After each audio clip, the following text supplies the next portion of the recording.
Shannon, do you agree that Ty Lue has the hardest coaching job in the He's NBA? got the hardest job in the NBA. And it's not because of the last guys he mentioned, Kyrie Irving and Kevin Love. It's because you coach LeBron James. When you coach a transcendent player, you're never going to get the credit that you deserve for winning, but you're going to get the lion's share of the blame when you lose a ball game. Because this is what Ty Lue was up against, Skip. The coach that he replaced in his first year, he took him to the NBA Finals. And minus Kyrie, minus Kevin Love, you lost 4-2. The guy gets fired in his second season after a 30-11 record. David Blatt. David Blatt. Yep. So now Ty Lue is in. So what's the expectations of Ty Lue? Now, the coach that you replaced just took a team to the NBA Finals. You still have the best player on the planet, on your roster.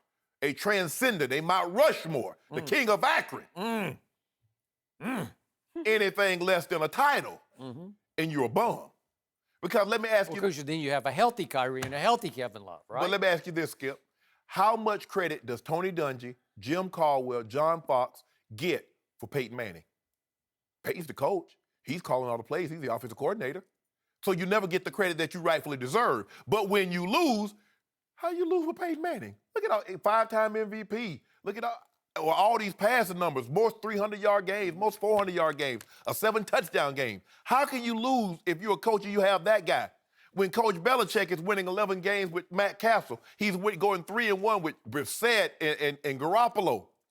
That's what you're up against, Skip. And LeBron makes it doubly difficult because you know this, you've been around the game long enough. Basketball play, because a star player can change the fortunes of an entire team because not only can he play offense, he can play defense, he can influence so many things on the court. So you have to be real easy with how you talk to him, what you say to him, what you say about him publicly, what you say to him in front of the team. Yep. Because think about this. Magic Johnson won a title in his rookie year. He and Paul Westhead butted heads. Okay, now Pat Riley gets the job. Pat Riley, you're replacing a guy that won an NBA title with Magic Johnson. What's the expectations? You better win a bunch of them. Yep. Not only do you have Magic, but you also got Kareem. Because the year that Magic, they won the title in 1980, Kareem was the MVP. And so guess what we're going to do, Pat Riley? In 1982, we're going to get you the first pick in the draft, Big Game James Worthy. So now you got Big Game James Worthy, who's a top 50 player all time. Kareem, I can make a case he's the greatest player of all time. And Magic Johnson, I can make a case that he's a top 5 player of all time. Skip, you got to win. Anything less than winning is unacceptable. So the job becomes very difficult when winning a title is the only outcome that's acceptable. And then you're coaching transcendent and Mount Rushmore type players. That's a tough job. Popovich don't have to worry about this. No coach has to worry about this. You coaching the king of Akron. That's not an easy task. I mean, how you think if Albert Einstein shows up, how you gonna teach Albert Einstein? That man got a 200 IQ. How you gonna talk to LeBron James with 4 MVPs, 11 first-team All-NBA, 6 consecutive finals? What you tell him? How you coach that, Skip? You know what's funny about that? What's funny? As much as Greg Popovich loves LeBron James, I say there is no way Pop would last an entire season attempting to coach LeBron James through 82 games. Because I'm with you on your point and your conclusion. This is the toughest coaching job, I think, in all of sports.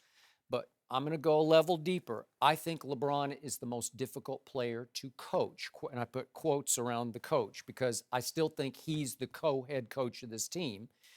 And as much as I respect him as a player, in some ways he's a coach's dream because he is the best passer in basketball and he is a willing passer on most nights, right? So most coaches would say, oh, thank you, God. You know, I got a guy who, I got the best scorer on my team, the guy who can score the most points when he puts his mind to it, is also the most willing passer on the court.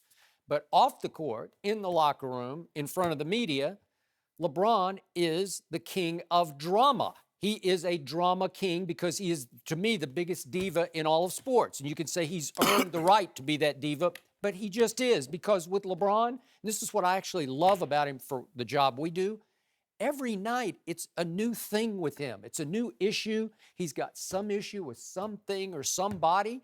And it's fun for me to watch him sort of, his mind just whirls through all this. And he has a lot to say. He's very socially conscious. But because of that package that you're dealing with, it's hard on the quote unquote coach, because the media, as you know, is going to run straight to the coach and say, LeBron's got a problem with X, Y, and Z. What do you think, coach? Did you hear what LeBron Yeah, said? did you hear this? Did you hear this? And every night it's, did you hear this? And Ty Lue has become masterful at deflecting, at dodging, and at some points, you just have to out and out lie about it, because you have no choice, or you're going to get caught, so to speak, red-handed, and you're going to back into something that you can't back out of. Because I believe LeBron fired the previous coach, and he was openly disrespectful to David Blatt, because LeBron would just take himself out of the games and put himself into the games without looking at the coach. Yeah. I've never seen anything like that before. And you know, we walking off the court and shot Eric Spoelstra. Quick elbow, shot him a quick elbow, let him know what time it is. I know, Pat Riley, you and Pat, you in good cahoots, but back up off me. Boom. But you keep saying coaching LeBron is a coach's dream. On the floor, you know. But he's also a coach's nightmare, because you know he knows everything that you know. He does. No, I give. And you can't. High IQ. Everybody. Highest IQ in the game. When people ask you what's the most difficult thing, take it to my sport, football, about coaching a Tom Brady or Peyton Manning or Drew Brees, he said, because you can't bull jive them. If they ask you something, you need to know the answers. And you need to tell them why it is this. Because if you can't, they're going to have a problem with you. They expect you to know everything they know and a little more. They expect you to have an answer for every question. If they say, if Peyton Manning were to ask you how many ants are in that ant bed, you need to tell him 4,675,932 and one larvae. That's what you better be able to tell him. Because if you can't, Skip Bayless, let me tell you something. Cool says, because I used to take notes, but this guy, he has binders. He's writing down everything. He's telling the backup quarterback, hey, I need you to break down these 4 games, and I need you to find something that I didn't see. And you better be able to give it to him. And when he has that coaches meeting on Tuesday, okay, we're doing this, this, and this. Okay, why are we doing this? What happens if they give us this? The night before the game, they're going over it again. They need answers, Skip. And when you're talking about that guy, and you know right now, deep down in your soul, you know he's a Mount Rushmore player. He's a Mount Rushmore player with a second-year head coach. That doesn't normally happen, especially this late in his career.